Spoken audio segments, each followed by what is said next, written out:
The security guard's radio crackled as he whispered into it, his eyes never leaving my face. I was just trying to buy a graduation gift for my daughter, but apparently my presence in the jewelry section was cause for alarm. "We have a situation in Sector 3, he murmured as if I couldn't hear every word. The weight of every stare in that store pressed down on me like a physical force, and I knew this moment would change everything. Which country are you listening from? Tell us in the comments below. My name is Maya Thompson and I've lived in Chicago my entire 42 years. Born on the South Side, raised by a grandmother who cleaned office buildings at night so I could have clean uniforms for school during the day. I'm a high school English teacher at Lincoln Park Academy, a mother of 2 beautiful children, and until that Saturday afternoon in March, I believed that if you carried yourself with dignity and dressed appropriately, you could shop anywhere without incident. Looking back now, I realize how naive that sounds, but hope dies hard, even when experience should have taught me better. My grandmother, Mama Rose as we called her, used to tell me stories while she pressed my school clothes every Sunday night. Stories about her own mother, who worked as a seamstress in the 1940s, making beautiful dresses for white women in the suburbs while wearing hand-me-downs herself.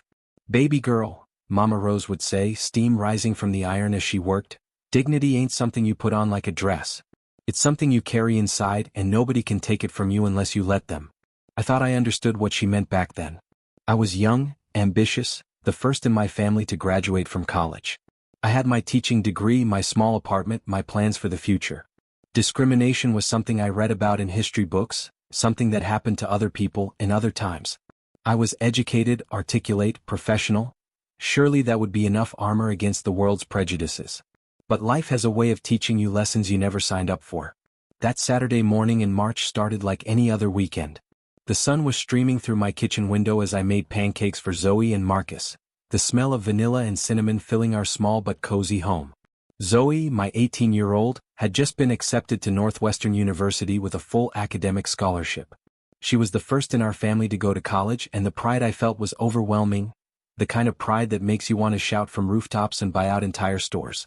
I'd been planning this shopping trip for weeks, ever since the acceptance letter arrived. I wanted to get her something special, something she could wear and remember this moment forever. A delicate gold necklace I'd seen at Meridian Jewelry in Oakbrook Center Mall had caught my eye during a previous window shopping expedition. It cost $450, which was a stretch for us on my teaching salary, but I'd been saving for months, putting aside $20 here and there, skipping my own small luxuries to make this possible. Every time I put another bill in the envelope I kept hidden in my jewelry box, I thought about Zoe's face when she opened that acceptance letter. The way her hands shook as she read it once, twice, 3 times before the words sank in. The way she ran through the house screaming, "I got in! I got in!" until the neighbors probably thought something was wrong. The way she collapsed into my arms afterward, both of us crying tears of joy and relief and pure, overwhelming gratitude. She deserved to know how proud I was, how much I believed in her future, how her success felt like validation of every sacrifice our family had made. The necklace would be a symbol of that pride, something tangible she could carry with her as she stepped into this new chapter of her life. I dressed carefully that morning, standing in front of my bedroom mirror for longer than usual. My navy blue blazer, the one I wore to parent-teacher conferences and job interviews, professional, respectable, expensive enough to convey success but not so flashy as to seem inappropriate. I paired it with black slacks, creased and pressed, and my good leather shoes, the ones I'd splurged on 3 years ago because Mama Rose always said you could judge a person's character by how they kept their shoes. I pulled my hair back into a neat bun, applied just a touch of lipstick. Enough to look polished but not so much as to seem vain. Looking in the mirror, I saw what I always saw: a dedicated educator, a loving mother, a woman who had worked hard for everything she had. A woman who belonged anywhere she chose to go. The drive to Oakbrook Center was peaceful. I listened to smooth jazz on the radio and thought about Zoe's future, about all the doors that would open for her now. Northwestern University, I still got chills thinking about it. She would study journalism, had dreams of working for a major newspaper, maybe even writing books someday. She had talent, determination, and now she had an opportunity.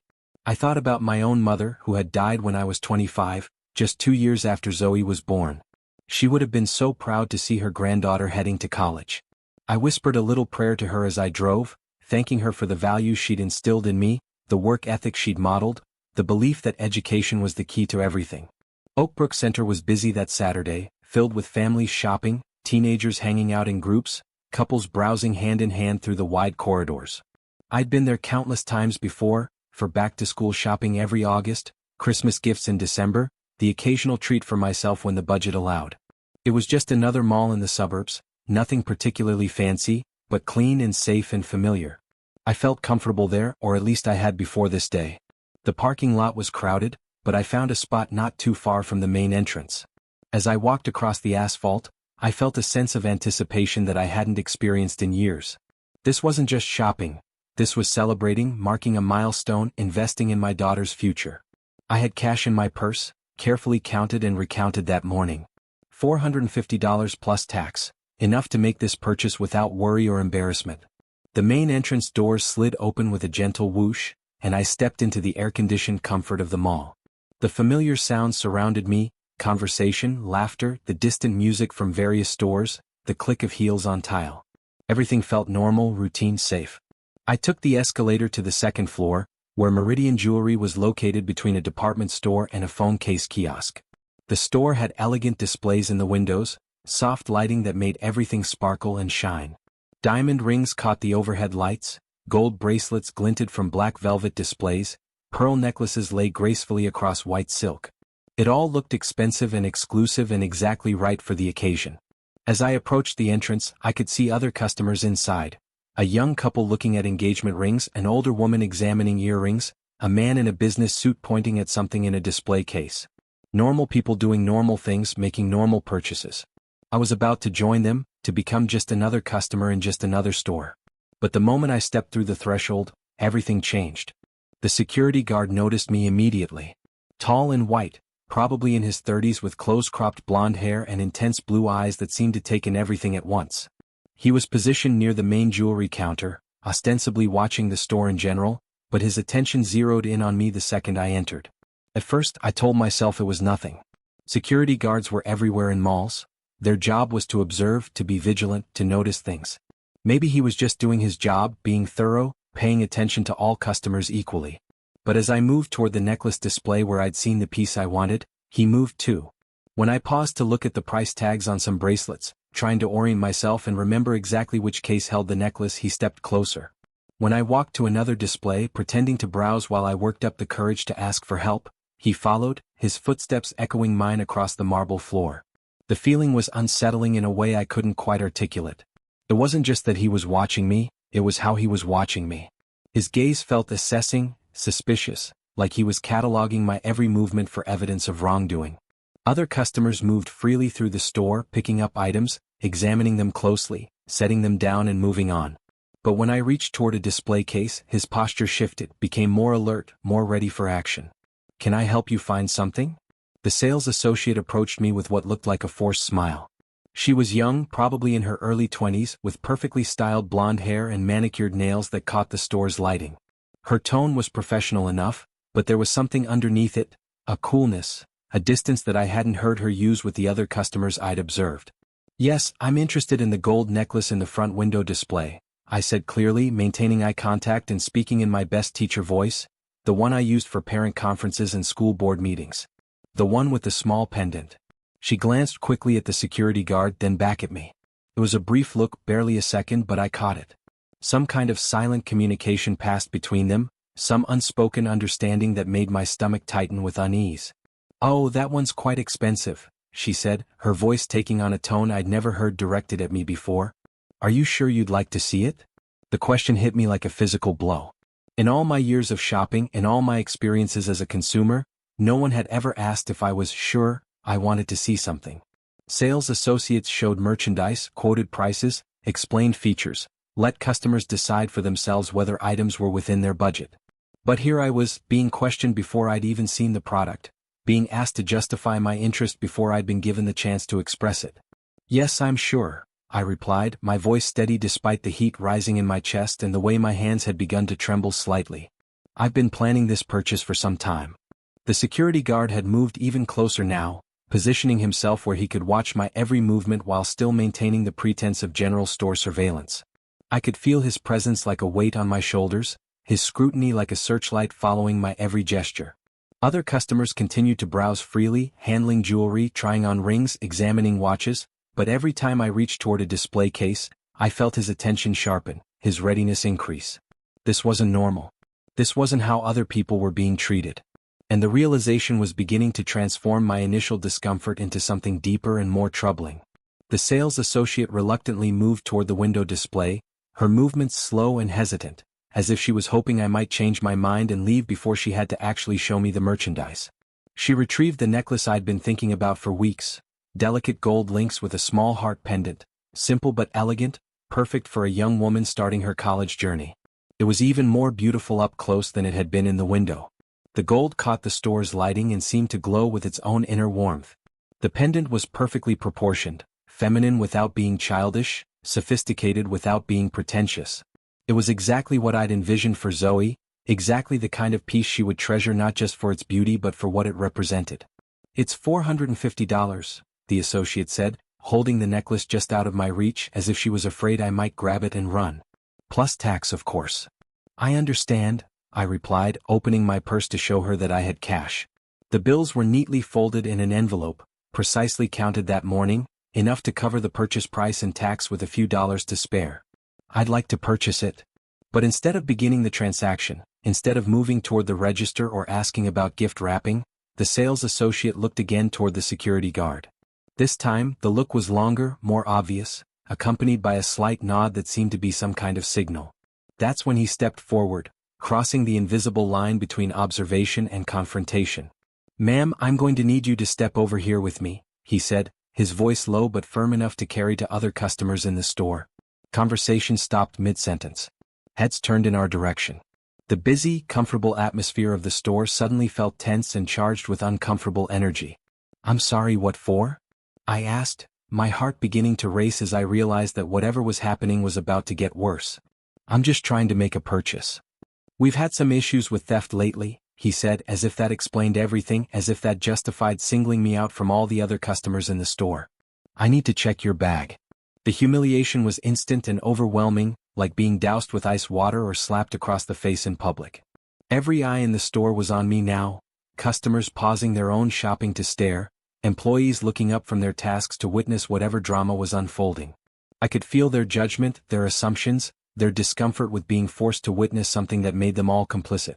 A well-dressed woman near the back of the store clutched her purse tighter and moved closer to her husband. An elderly man shook his head with obvious disapproval, though whether he was disapproving of the situation or of me, I couldn't tell. A young mother pulled her child closer, whispering something in her ear that made the little girl stare at me with wide, curious eyes. "I haven't stolen anything," I said, my voice stronger than I felt, drawing on every ounce of composure I'd learned from years of dealing with difficult parents and challenging students. "I've been standing right here in plain sight, talking to your sales associate about making a legitimate purchase with cash I brought specifically for this purpose." But the security guard wasn't backing down. If anything, my response seemed to make him more determined to assert his authority, to prove that he was in control of this situation. "Ma'am, if you could just cooperate with me here, this will all be over quickly," he said, his tone taking on the kind of false patience that adults use with difficult children. "If you have nothing to hide, then you shouldn't have any problem with a simple bag check." The logic was circular and maddening. If I protested, it would be seen as evidence of guilt. If I complied, it would be seen as confirmation that his suspicions were justified. Either way, I would be diminished, reduced from a paying customer to a suspected criminal, transformed from someone deserving of respect to someone who had to prove her innocence. "This is ridiculous," I said, my voice rising slightly despite my efforts to remain calm. "I'm a high school teacher. I'm here to buy a graduation gift for my daughter. I have the money to make this purchase, and I haven't done anything to warrant this kind of treatment." "Ma'am, I'm just doing my job," he replied, but there was something in his tone that suggested he was enjoying this, that having this kind of power over another person satisfied something in him that had nothing to do with store security. That's when I heard a familiar voice from behind me. "Maya? Maya Thompson?" I turned to see James Rodriguez, one of my former students from about 7 years ago. He was probably 25 now, wearing a well-tailored suit and carrying a briefcase, looking every inch the successful young professional he'd become. But more importantly, he was looking at me with concern and confusion, his intelligent eyes taking in the scene and immediately understanding that something was very wrong. "James?" I managed, relief flooding through me at seeing a familiar, friendly face in this increasingly hostile environment. "What's going on here?" James asked, looking between me and the security guard with the kind of sharp attention that had made him one of my best students. Is there a problem? The security guard seemed taken aback by James's intervention, clearly not expecting a well-dressed young man to insert himself into the situation. Sir, this doesn't concern you. We're handling a security matter. A security matter? James's voice rose slightly, drawing even more attention from other customers. This is Mrs. Thompson, my high school English teacher. She's one of the most respected educators in Chicago. What kind of security matter could there possibly be? I could see other customers beginning to understand that they were witnessing something significant, something that went beyond a simple misunderstanding. Some looked uncomfortable, shifting their weight and avoiding eye contact. Others seemed genuinely confused, trying to understand how a professional woman with cash in hand could be considered a security threat. Look, I said, my voice barely above a whisper, not wanting to create more of a scene but needing to be heard. I just want to buy a necklace for my daughter. She got into Northwestern University and I wanted to celebrate. I have the money right here. I haven't done anything wrong, and I don't understand why I'm being treated like a criminal. James stepped closer to me, his presence both protective and supportive. Mrs. Thompson taught me to love literature, he said to the security guard, his voice carrying the authority of someone accustomed to being respected. She stayed after school to help me with college applications when my own family didn't understand the process. She believed in me when no one else did. She changed my life. If she says she's here to buy something, then that's exactly what she's doing, and you need to treat her with the respect she deserves. But the security guard wasn't backing down. If anything, James's intervention seemed to make him more determined to assert his authority, to prove that he was in control of this situation regardless of who was watching or what they thought. Sir, I appreciate your concern for your former teacher, he said, his tone taking on a condescending edge, but I have a job to do here. We've had several incidents of theft in this area recently, and I need to follow our established security protocols. Security protocols? I finally found my voice again, and it came out stronger than I expected, carrying the authority of someone who had spent 20 years commanding classrooms and parent conferences. Is your protocol to follow every black woman who enters this store? Because that's exactly what you've been doing since the moment I walked in here.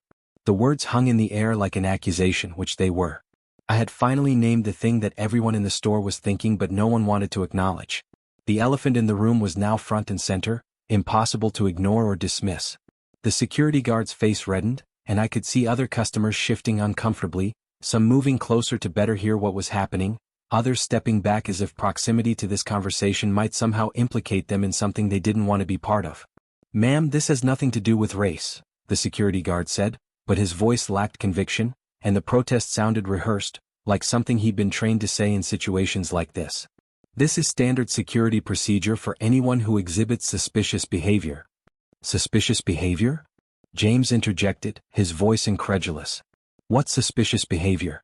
She walked into a store, approached a sales counter, and asked to see merchandise. That's what customers do. That's literally the definition of normal shopping behavior. I gestured to the other customers in the store, drawing attention to what should have been obvious to everyone present. I've been watching, and you haven't asked to search anyone else's bag. You haven't followed anyone else around the store. You haven't questioned anyone else's ability to make a purchase. That elderly woman over there has been handling a bracelet worth at least $1,000 for the past 10 minutes, and you haven't given her a second glance. That teenager by the earring display has been trying things on and putting them back, and you haven't even looked in her direction. It was true, and everyone in the store could see it. An elderly white woman near the back of the store was indeed examining an expensive tennis bracelet, trying it on her wrist, holding it up to the light, discussing it quietly with her husband. A teenage girl was browsing through a selection of earrings while her mother chatted with another sales associate about an upcoming anniversary. A middle-aged man was looking at watches, asking detailed questions about features and warranties. None of them were being watched, questioned, or suspected. None of them were being asked to prove their legitimacy as customers or their ability to make purchases. The contrast was so stark, so obvious, that several customers actually began looking back and forth between me and the other shoppers, finally seeing what I had been experiencing from the moment I entered the store. James pulled out his phone, and the gesture was deliberate enough that the security guard noticed immediately. I think I should call someone, James said quietly to me, but loud enough for others to hear. This isn't right, and it needs to be documented. Who are you going to call? The security guard asked, and for the first time, I heard a note of uncertainty in his voice, as if he was beginning to realize that this situation might have consequences he hadn't anticipated. "Well, I could start with the mall management," James replied calmly, his business training evident in the way he handled the confrontation. "Then maybe the Better Business Bureau. Possibly the local news stations.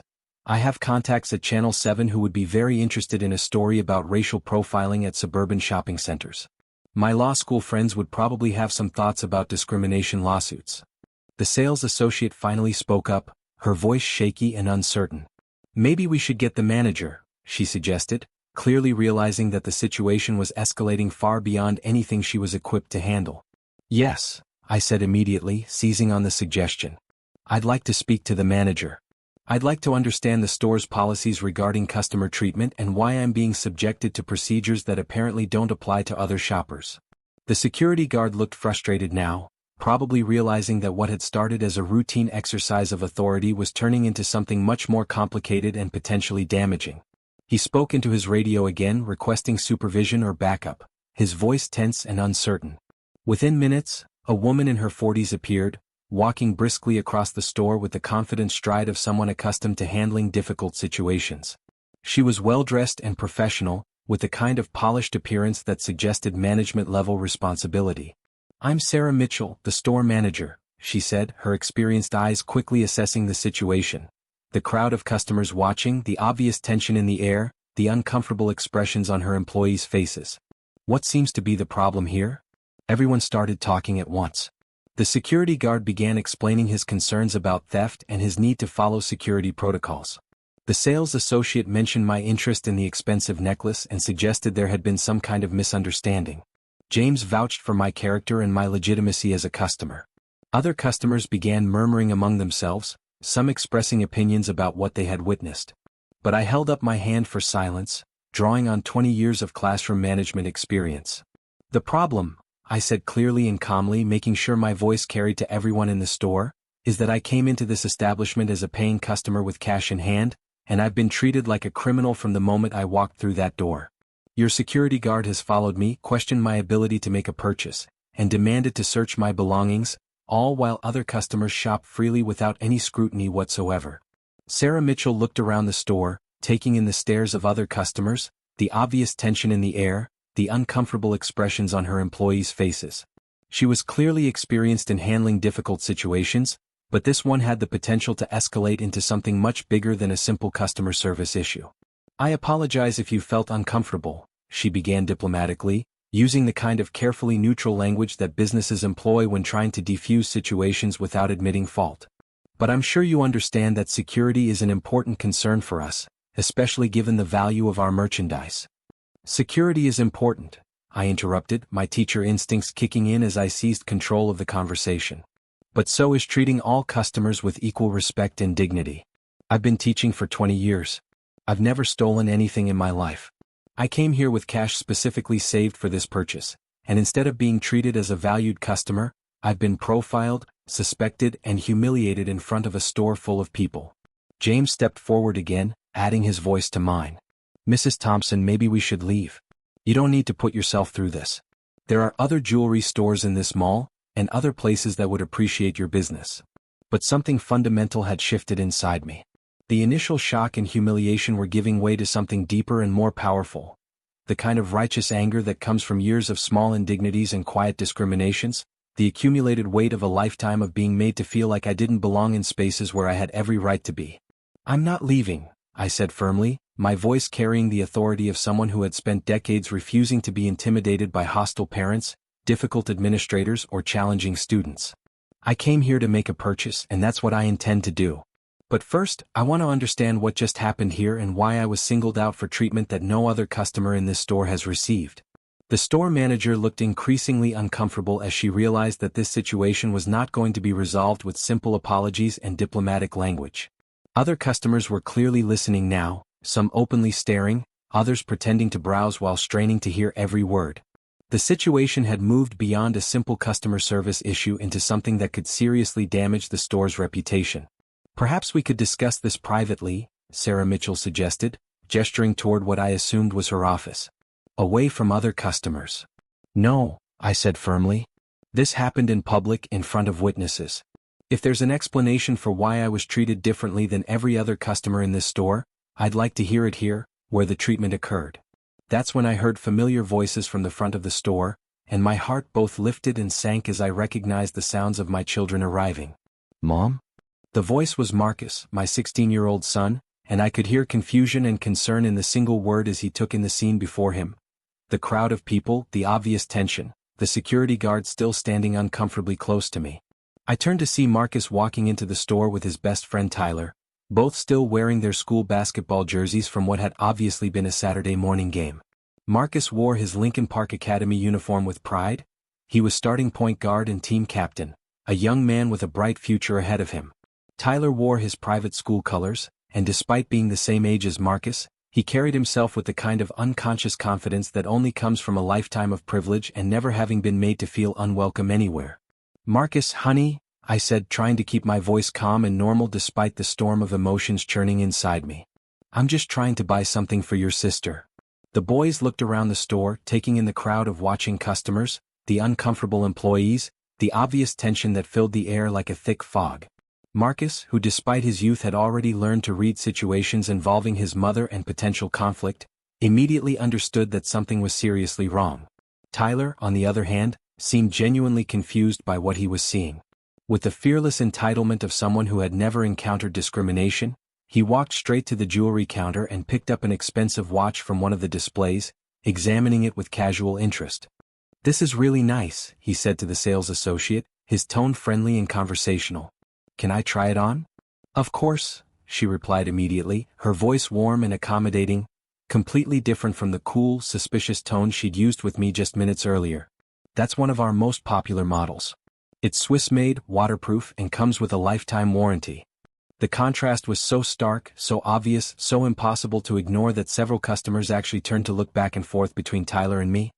Here was a 16-year-old boy, casually handling merchandise worth thousands of dollars, being treated with courtesy and respect, while I, a professional woman with cash in hand and a specific purchase in mind, had been subjected to suspicion and surveillance. Marcus noticed the difference too. At 16 he was already tall and observant, quick to pick up on social dynamics and injustice.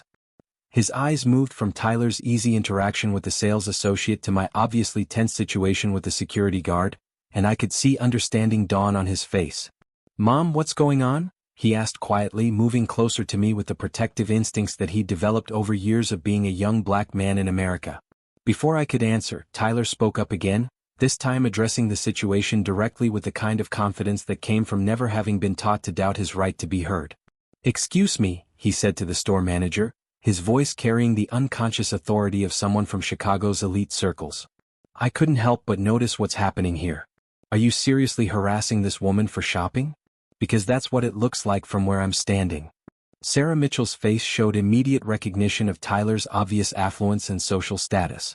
His expensive sneakers, his private school uniform, his casually confident demeanor all marked him as someone from the kind of family that could make or break a business with a single complaint. These were exactly the customers the store courted and catered to. "There's been a misunderstanding," she said quickly, her tone much more deferential than it had been when speaking to me. "We're working to resolve it." "A misunderstanding?" Tyler looked genuinely confused, his privileged worldview struggling to process what he was witnessing. "She's trying to buy jewelry and your security guard is treating her like a shoplifter. How is that a misunderstanding? What did she do wrong?" Marcus stepped closer to me, his young face showing a mixture of anger and hurt that broke my heart. He was seeing, in real time, how the world could treat his mother, how it might treat him as he grew older. This wasn't the lesson I'd wanted him to learn today, but it was clearly a lesson he needed to understand. "It's okay, baby," I said softly, putting my hand on his arm, trying to provide comfort even as I dealt with my own pain and humiliation. "We're handling it." But Tyler wasn't done. With the fearless idealism of youth and the protective power of privilege, he turned to address the other customers in the store, his voice carrying clearly across the space. "Did anyone else see what happened here?" he asked loudly, forcing the witnesses to acknowledge their role in what had occurred. Because this is exactly the kind of discrimination we studied in my AP history class. This is what systemic racism looks like in action. The words hung in the air like a challenge, forcing everyone present to choose sides, to either acknowledge what they had witnessed or actively participate in denying it. Several customers looked away, uncomfortable with being forced to confront their own complicity or their own prejudices. But others began to respond. An older black woman near the back of the store stepped forward, her voice firm and clear. "I saw it," she said, looking directly at the store manager. "I've been shopping here for 10 minutes and I watched this whole thing unfold." That security guard followed her from the moment she walked in, and nobody else in this store got that kind of attention. A young Latina mother with 2 small children spoke up next, her voice carrying the moral authority of someone teaching her children about fairness and justice. "I noticed it too. It was obvious. My kids were asking me why that man was following the lady around, why he wasn't following anyone else." An elderly white man near the watch display cleared his throat and addressed the store manager directly. "I've been coming to this mall for 15 years, he said slowly, "and I've never seen anything like this. This woman has been nothing but polite and professional, and she's been treated shamefully." Suddenly, what had been a private humiliation was becoming a public reckoning. The store manager looked around frantically, realizing that this situation was rapidly spiraling beyond her control and threatening to become a public relations nightmare. "Look," she said desperately, "I think there's been a serious miscommunication here. Why don't we start over?" "Mrs. Thompson," I said quietly. "Mrs. Thompson, what was it you wanted to purchase today? Let's just focus on getting you what you came for." I looked at the necklace, still clutched in the sales associate's hands. It was still beautiful, still perfect for Zoe. But something fundamental had changed. The joy I'd felt that morning, the anticipation of celebrating my daughter's achievement, had been tainted by this experience. The gift was supposed to represent love, pride, celebration, and hope for the future. Now it would always be connected to this moment, this humiliation, this reminder that some spaces still saw me as a threat rather than a customer. "You know what?" I said quietly, my voice carrying clearly in the now silent store. "I've changed my mind." The store manager's face showed immediate panic. "Please don't leave this. We can work this out. There's no need for anyone to leave unsatisfied. We value all of our customers." "Do you?" I asked, looking around at all the faces watching me. "Because your actions suggest otherwise. I'm not unsatisfied with your merchandise. I'm unsatisfied with your treatment, your assumptions, and your policies that apparently apply to some customers but not others." I turned to James, who had stood by me throughout this entire ordeal like the loyal student he had always been. "James, do you happen to know any other jewelry stores in this area?" "Actually," he said, his face lighting up with an idea, "my girlfriend works at Cartwright Fine Jewelry just down the hall. It's family-owned and has been in business for 30 years. The owners are good people who would be honored to serve you." Tyler grinned, his youthful enthusiasm breaking through the tension of the moment. "That's where my mom bought my sister's graduation present last year. They're awesome, they treat everyone like family." I looked at the Meridian jewelry manager one more time, seeing in her face the recognition that this situation had become something much bigger than a simple customer service issue. "I hope you'll use this as a learning experience," I said calmly, drawing on my teacher's instincts to turn even negative situations into opportunities for growth. "Because the next customer you treat this way might not be as patient as I've been. And they might not have students and allies willing to speak up for them." As we turned to leave, the elderly black woman who had spoken up earlier approached me, her face showing both sadness and admiration. "Honey," she said softly, reaching out to touch my arm, "you handled that with such grace and dignity. Your children should be proud to have a mother who stands up for herself and teaches them how to respond to injustice." "Thank you," I whispered, feeling tears prick at my eyes for the first time since this ordeal began. The young Latina mother with her children came over as well. "I'm sorry you had to go through that," she said. "I'm glad my kids got to see how a strong woman responds to discrimination. You taught them something important today." As we walked out of Meridian Jewelry, I could hear conversations resuming behind us, but they sounded different now, more subdued, more thoughtful. Whether those customers would remember this experience and speak up the next time they witnessed discrimination, I couldn't know. But at least they had been forced to see it, to acknowledge it, to understand that their silence made them complicit. Cartwright Fine Jewelry was everything Meridian wasn't. Located just 3 stores down from where we'd left, it had a warmer, more welcoming atmosphere from the moment we approached. The window displays were elegant but not intimidating, showcasing beautiful pieces without the sterile, museum-like quality that some high-end stores cultivated. The moment we walked through the door, a woman in her 50s greeted us with genuine warmth.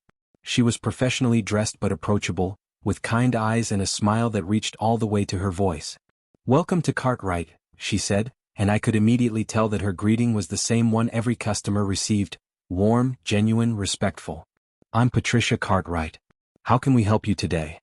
The difference in treatment was like stepping from a hostile foreign country into the welcoming embrace of home. There was no security guard watching my movements, no sales associate questioning my intentions, no assumption that I didn't belong or couldn't afford what I was interested in purchasing. "I'm looking for a graduation gift for my daughter," I said, feeling some of the tension leave my shoulders for the first time in an hour. "Something elegant but not too flashy, something she can wear and remember this moment." Patricia's face lit up with genuine interest and enthusiasm. "Congratulations to your daughter. What's she graduating from?" "High school. She's going to Northwestern University in the fall." "Northwestern." Patricia's excitement was clearly authentic, not the forced enthusiasm of someone trying to make a sale. "That's wonderful. You must be so incredibly proud. Let me show you some pieces that would be perfect for a young woman starting her college journey." The difference was like night and day. Patricia treated me like a valued customer from the first moment, asking about Zoe's interests, her field of study, her personality. She showed me several necklaces, explained the craftsmanship behind each one, talked about the symbolism of different designs, and never once questioned my ability to make a purchase or my right to be in her store. Marcus and Tyler browsed nearby, examining watches and asking Patricia questions about different pieces. She answered them with the same respect and attention she showed me, treating them like serious customers rather than teenagers who were just looking around. James was telling Patricia about his own success, his business, his plans for the future, and she listened with genuine interest, asking follow-up questions and offering congratulations on his achievements. The conversation felt natural, comfortable, human, the way interactions between people should feel. "This one," Patricia said, holding up a delicate gold chain with a small star pendant, "represents reaching for dreams and achieving goals. The star symbolizes guidance and aspiration, perfect for someone starting a new chapter in life. It's one of my personal favorites." The necklace was even more beautiful than the one I'd originally wanted. The gold was warmer, more lustrous, and the star pendant caught the light in a way that seemed almost magical. But more than its beauty, I loved the meaning behind it, the symbolism that would remind Zoe not just of this moment but of all the dreams she was reaching toward. "It's perfect," I said without hesitation. "I'll take it." Patricia smiled and began carefully wrapping the necklace in tissue paper, then placing it in an elegant gift box with the store's name embossed in gold script. "Your daughter is lucky to have a mother who celebrates her achievements this way," she said as she worked. "This necklace will always remind her not just of her graduation, but of how much you believe in her." As I paid for the necklace, with the same cash I'd brought to the other store, Patricia treated the transaction as what it was: a normal, pleasant business interaction between two people who respected each other. There was no suspicion, no surveillance, no assumption of wrongdoing. Just a successful sale to a satisfied customer. "You know," Patricia said as she handed me the gift box, "I've been in this business for 30 years, and I can tell within minutes whether someone truly appreciates fine jewelry." "You do. Your daughter will treasure this not just because it's beautiful, but because of the love and pride behind it." Walking out of Cartwright Fine Jewelry, I felt more than just satisfied with my purchase. I felt redeemed. Not because I'd gotten revenge on the other store, but because I'd been reminded that there were still places in this world where people were judged by their character rather than their appearance, where respect was given freely rather than grudgingly earned. James walked with us toward the parking lot, his presence a comforting reminder that allies existed, that not everyone would stand by silently when they witnessed injustice. "Mrs. Thompson," he said as we reached my car, "I'm sorry you had to go through that experience today. But I'm not sorry I was there to witness how you handled it. You taught me something important just like you did when I was in your classroom." "What's that?" I asked, genuinely curious about his perspective on what had happened. "That dignity isn't something someone can take from you," he replied thoughtfully. "It's something you choose to keep no matter how others treat you. You could have gotten angry, could have shouted, could have made a scene. Instead, you stood firm, spoke truth, and maintained your composure even when you were being treated unfairly. That's real strength." Tyler, who had been quietly processing everything he'd witnessed, spoke up as well. "Mrs. Thompson, I learned something today too. I never realized how different the world could be for different people. I'm going to pay more attention from now on, and I'm going to speak up when I see things like this happening." Marcus was quiet during the drive home, and I could see him working through his thoughts and emotions in the rearview mirror. Finally, as we pulled into our driveway, he broke his silence. "Mom, does that happen to you a lot? What happened at the store today?" The question hung in the air between us, heavy with implications and the weight of a conversation I'd hoped to delay for a few more years. I considered how to answer, wanting to be honest without destroying his faith in the world, wanting to prepare him without burdening him with cynicism. Sometimes, I said honestly, turning to look at him directly. Not every day and not everywhere we go. But sometimes people make assumptions based on how we look rather than who we are or what we've accomplished. The important thing is how we respond when it happens. You didn't let them make you angry, he observed, his voice showing a maturity that made my heart ache. Oh, I was angry, I admitted. I was furious. But I was also determined to maintain my dignity and my principles. Getting angry wouldn't have changed their minds or improved the situation. Standing firm and speaking truth, that has power. Will it happen to me? He asked quietly, and the vulnerability in his voice nearly broke my heart. I hope not, I said honestly. But if it does, you'll know how to handle it. You'll remember that you are Marcus Thompson, son of Maya Thompson, grandson of women who faced much worse and survived with their dignity intact. You'll remember that other people's prejudices are about them, not about you. And you'll remember that there are always allies, always people willing to stand up for what's right. When we got inside, Zoe was in her room studying, surrounded by books and college preparation materials. I knocked on her door and asked her to come to the living room. I have something for you, I said, holding out the gift box from Cartwright Fine Jewelry. To celebrate your acceptance to Northwestern and to remind you of how proud I am of the woman you're becoming. Her eyes widened as she opened the box and saw the star necklace nestled in its silk-lined interior. Mom, it's absolutely beautiful. But you didn't have to spend so much. Yes, I did, I said firmly, helping her put the necklace on and watching as the star pendant settled perfectly against her collarbones. You worked incredibly hard for this moment. You earned this celebration. As she looked at herself in the hallway mirror, the star pendant catching the light and seeming to glow with its own inner fire, I thought about the day's events. What had started as a simple shopping trip had become a complex lesson in resilience, dignity, and the importance of allies and witnesses. But more than that, it reminded me of something important. That while discrimination and prejudice still existed, they didn't have the final word. For every store that might treat me with suspicion, there was another that would welcome me with respect. For every person who might judge me by my appearance, there were others who would see my character. For every moment of humiliation, there were opportunities for education and growth. The necklace around Zoe's neck represented more than just a graduation gift. It symbolized the journey we had taken together, the obstacles we had overcome, and the bright future that stretched ahead of her. It was a reminder that we reach for our dreams not despite the challenges we face, but because of the strength we discover in facing them. That evening, as I tucked the receipt from Cartwright Fine Jewelry into my jewelry box alongside other mementos from important moments in our family's life, I reflected on the day's events with a mixture of sadness and hope. The security guard at Meridian Jewelry had tried to diminish me, to make me feel small and suspicious and unworthy of basic respect. But in the end, he had accomplished something entirely different. He had reminded me of my own strength, my own worth, my own refusal to be defined by someone else's prejudices and limitations. He had shown my son what discrimination looks like in real life, and more importantly, how to respond to it with dignity and determination.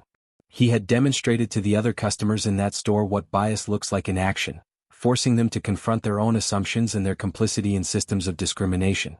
Most importantly, he had led me to Patricia Cartwright's store where I found not just a beautiful gift for my daughter, but a reminder that there are still people in this world who see beyond surface appearances, who judge based on character rather than color, who understand that respect is not something to be earned through proving your worthiness but something to be given freely as a basic human right. The next Monday, I stood in front of my AP English class and told them about my weekend experience. Not to complain or seek sympathy but to teach them about the power of words, the importance of standing up for what's right, and the difference between reacting emotionally and responding thoughtfully. Maya Angelou once wrote, "There is no greater agony than bearing an untold story inside you." I began, looking out at the diverse faces of my students, Black, white, Latino, Asian, representing the beautiful complexity of modern America. This weekend I was reminded that our stories matter. How we tell them matters. How we respond to injustice matters. And how we use our voices to speak truth in difficult situations matters more than we might realize. One of my students, a young black girl named Destiny who reminded me so much of myself at that age, raised her hand tentatively. "Mrs. Thompson, weren't you scared? In the store, I mean. When all those people were watching." I I admitted, appreciating her honesty and wanting to give her the same in return. I was scared and hurt and angry, but I was also determined. Fear can be paralyzing or it can be motivating. I chose to let it motivate me to stand up for myself and for every other person who might walk into that store after me. Another student, a white boy named Connor who often challenged ideas in class discussions, asked the question I'd been expecting. "Mrs. Thompson, do you really think what happened was because of racism? Maybe the security guard was just doing his job." It was a fair question that required a thoughtful answer, and I could see the other students leaning forward, interested in how I would respond. "Connor, that's exactly the right question to ask," I said, walking closer to his desk.